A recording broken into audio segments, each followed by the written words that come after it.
قالوا ادع لنا ربك يبين لنا ما هي. قال إنه يقول إنها بقرة لا فارض ولا بكر عوان بين ذلك فافعلوا ما تؤمرون.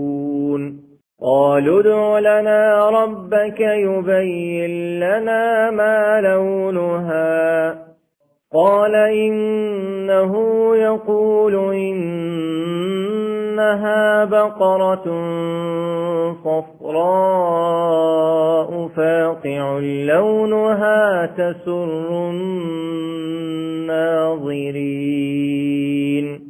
قالوا ادع لنا ربك يبين لنا ما هي إن البقرة شابه علينا وإنا إن شاء الله لمهتدون. قال إنه يقول إنها بقرة لا ذلول تثير الأرض ولا تسقي الحرث مسلمة لا شية فيها. قالوا الآن جئت بالحق فذبحوها وما كادوا يفعلون.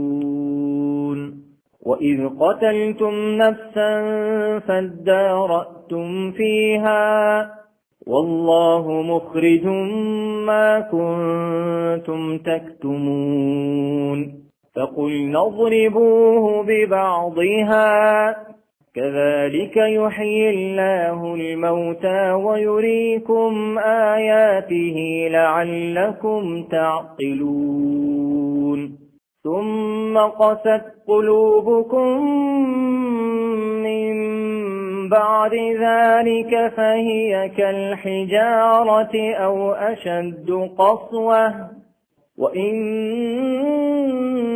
من الحجارة لما يتفجر منه الأنهار وإن منها لما يشقق فيخرج منه الماء وإن منها لما يهبط من خشية الله وما الله بغافل عما تعملون.